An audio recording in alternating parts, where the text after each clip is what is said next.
کافی علماء کرام نے یہ لکھا بھی ہے کہ یہ جو سیکنڈ ٹیمپل بنا تھا سلیمان نے جو بنوایا تھا تو اس کے لیے کچھ شرائط رکھی تھیں، اور کچھ علماء نے یہ یہاں تک لکھ دیا کہ وہ شخص جس نے حضرت سلیمان کو قرآن پاک میں یہ کہا تھا کہ میں سبا کا تخت لے کے آتا ہوں، وہ دجال ہی تھا، اور وہ جس نے ٹیمپل بنایا تھا وہ بھی دجال ہی تھا، کیونکہ اس کی شرط ہی ایسی رکھی تھی سلیمان نے کہ یہ محل تو بنے گا، یہ ٹیمپل تو بنے گا، مگر اس کی بننے کی آواز نہیں آنی چاہیے، ایک بھی کسی بھی چیز کی آواز نہیں آنی چاہیے۔ بڑی سخت شرط تھی، فزکس کے لاز کے اگینسٹ شرط تھی کہ کیسے آواز نہ آئے، ایک پوری بلڈنگ تعمیر ہونی ہے تو آواز تو آئے گی، مگر اس نے یہ کام لے لیا تھا اپنے ذمے اور بغیر آواز کے ہی بلڈنگ بنائی تھی۔ آواز ایک ایسی چیز ہے جو کہ داؤد علیہ السلام کے پاس اور سلیمان علیہ السلام کے پاس یہ ایک ایسے انبیاء ہیں جن کے پاس ایک معجزہ تھا آواز کو کنٹرول کرنے کا، ساؤنڈ کو کنٹرول کرنے کا، اور ساؤنڈ کے تھرو ہی ایک ایسی ریزوننس اب کریٹ کی جا سکتی ہے کہ جس کے تھرو یہی انرجی کو کنزرو جو ہے نا کانسنٹریٹ کیا جا سکتا ہے to create a black hole somewhere. تو کیا پتہ اس کے تھرو ہی کوئی ایسے معاملات کیے جائیں، کیونکہ جب اہرام مصر بنانے کی بات آتی ہے تو سائنس تو نہیں ابھی تک ایکسپلین کر سکی کہ اہرام مصر کیسے بنے تھے۔ داؤد علیہ السلام کو اور سلیمان علیہ السلام کو آواز ہی کے تھرو جو معجزے ملے تھے آواز کے، ساؤنڈ کے، تو وہ اس کو اس اینگل سے دیکھنا ضروری ہے، کیونکہ ایسے نہیں علماء کرام نے دجال کو ادھر پلیس کیا کہ ادھر نظر آیا ہے یہ، اور اس نے اپنے باقاعدہ کچھ کرتب دکھائے ہیں ادھر، جس کے تھرو یہ بات تو واضح ہے کہ سلیمان نے جب کہا کہ یہ ٹیمپل کون بنائے گا، شرط کیا رکھی کہ آواز نہیں آنی چاہیے، کسی بھی اینٹ پہ اینٹ رکھنے کی بھی یا کچھ بھی کہیں سے بھی آواز نہیں آنی چاہیے۔ تو کسی نے بھی یہ چیلنج ایکسیپٹ نہیں کیا سوائے ایک بندے کے جس نے یہ بنایا۔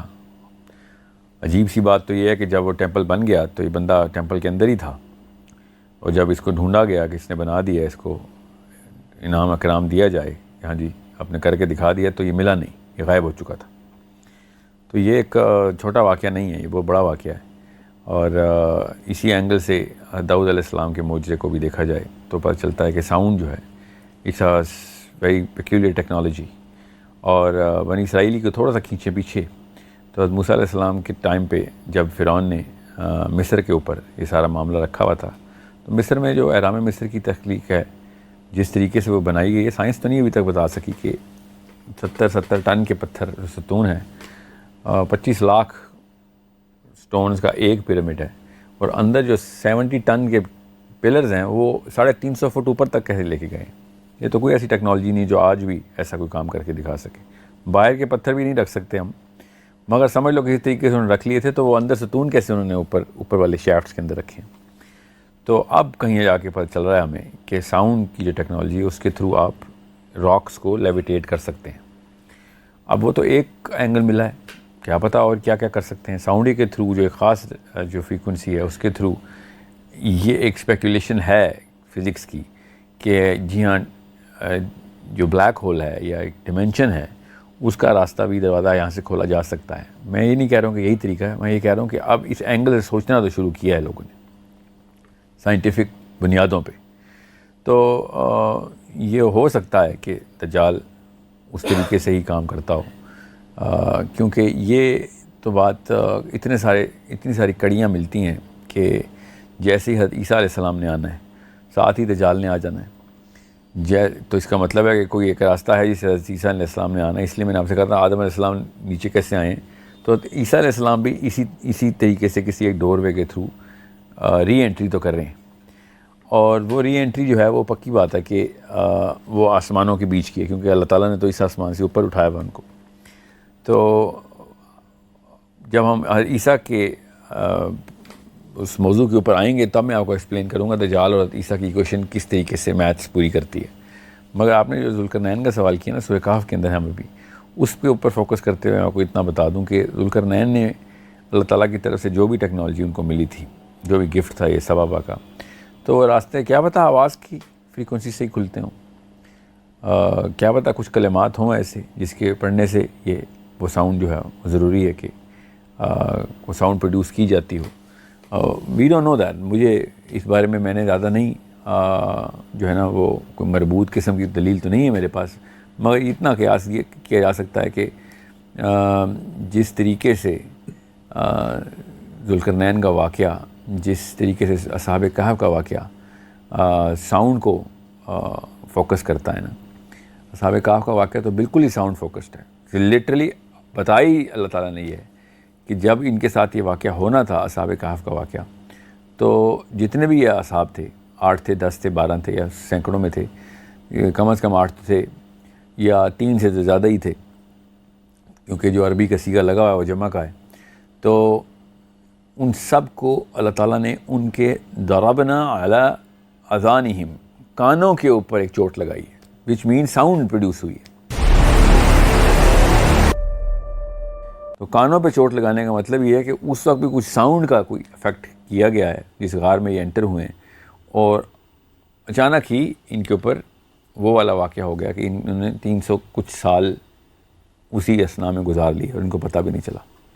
اور اللہ تعالیٰ نے کہا کہ اگر تم ان کو اس حالت میں دیکھ لیتے یا کوئی بھی دیکھ لیتا تو الٹے پاؤں بھاگتا. کیسے؟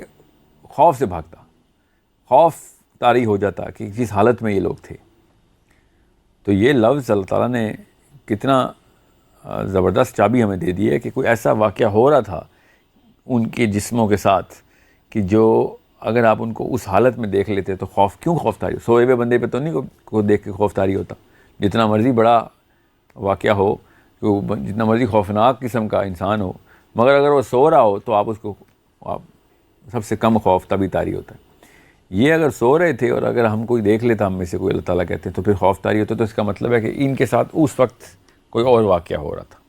Some thing has opened up at that time. اس غار میں کوئی ایسا واقعہ ہوا ہے جو کہ portal, inter dimensional doorway, یا پھر ان کی اپنی باڈیز کے ساتھ کوئی ایسی جو ہے نا حالت کی گئی ہے کہ جس کے تھرو یہ پرزرو بھی کیے گئے ہیں. اور اللہ نے کہا نا ان کو ہم کروٹ بدلتے جا رہا تھا فرشتہ ان کا. تو اس کا مطلب ہے کہ کہیں پہ وہ روٹیٹ کر رہے ہیں. اس طریقے سے روٹیٹ کر رہے ہیں، وی ڈونٹ نو دیٹ. مگر sound is the only constant through which we can actually combine all of this. Not saying کہ یہ حتمی کوئی قطعیت کے ساتھ میں ساؤنڈ ہی کے اوپر رکھوں، مگر سورہ کہف کے تھرو ساؤنڈ کی نشانیاں بہت مل رہی ہیں. تو دجال نے جس طریقے سے یہ دروازے کھولے ہوئے ہیں سارے کے سارے، اور جو وہ کام کر رہا ہے